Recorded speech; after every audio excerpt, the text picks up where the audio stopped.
Here we go!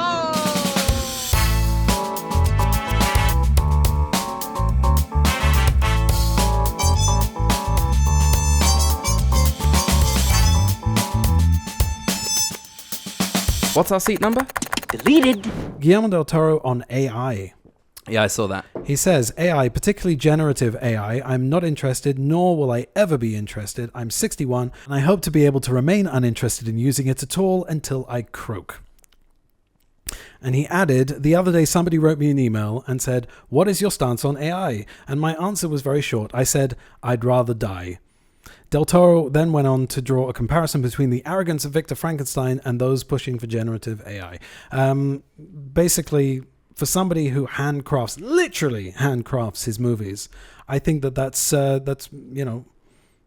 pretty on point thing to say. Listen to me, only to me. And I'm worried personally because I actually got a message from somebody who I used to work with and who I don't work with anymore and never will again, who said that the corporate space where I make a lot of my, where I have a lot of my business is now going to be dominated by AI in the future. And I thought to myself, well, that's not good for me.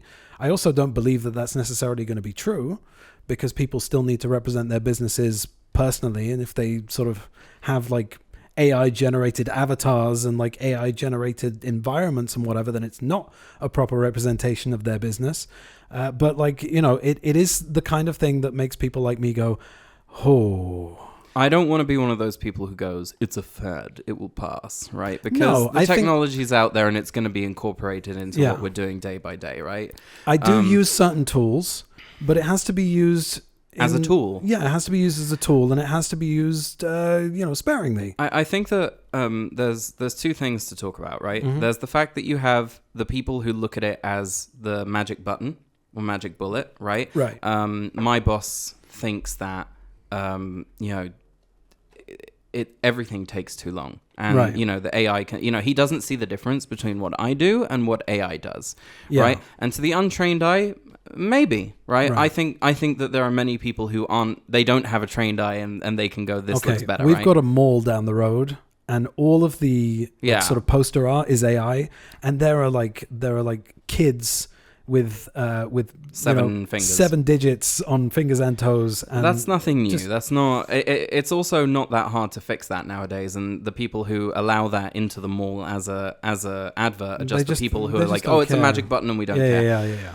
Then there's the other side of things where you've got directors like Guillermo Del Toro who want you to be able to feel his touch on the designs. Like there's not a moment in a Guillermo Del Toro movie where I'm not going, this is handcrafted by a man who knows exactly what this world feels like texturally, right?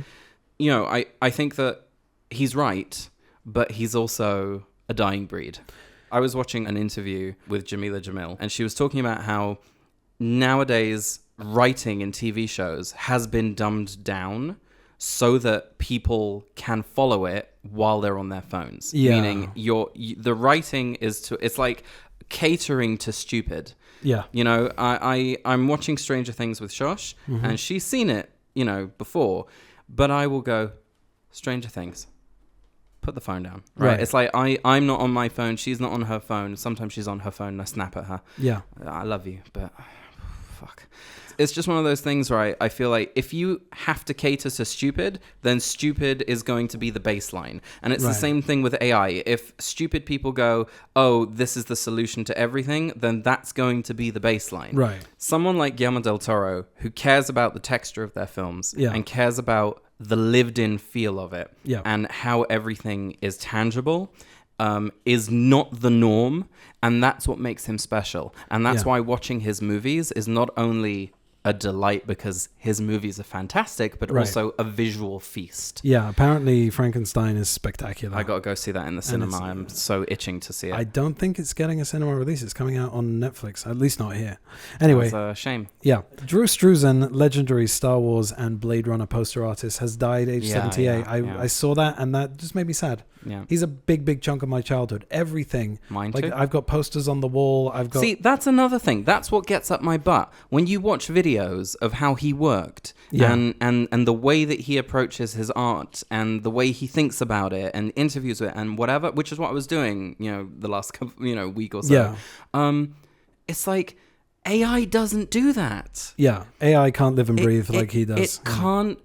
It can't provide emotional texture to its work. It can fake that, but it will never live up to that. Right. And it's unfathomable to me how many people go, AI is better than actual artists. Like, it drives me nuts. No, but I'll take it one step further.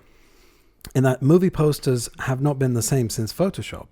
Right. Because that Photoshop is also a tool that many, many people use, and many people use it to great artistic effect. Yeah. But a movie studio wants it quick and easy. Okay, if you look at the most recent Bond posters, they are so lazy.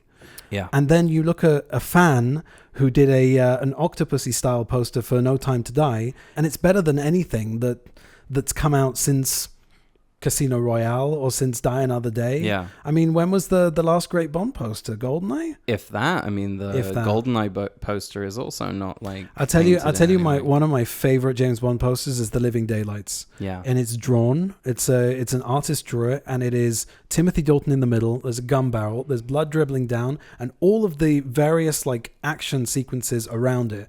It gives you a feeling of like...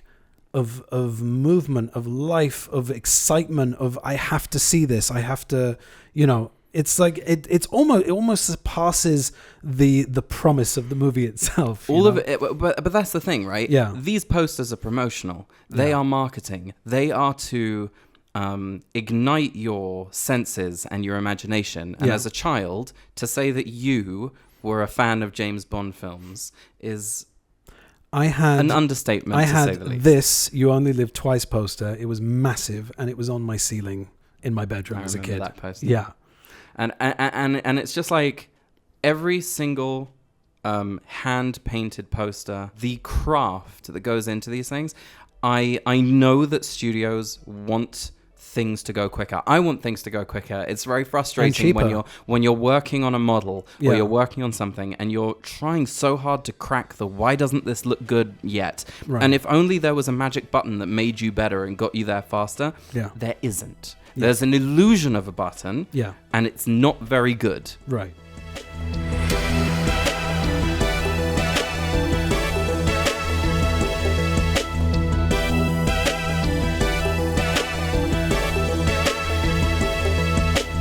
What's our seat number? Deleted.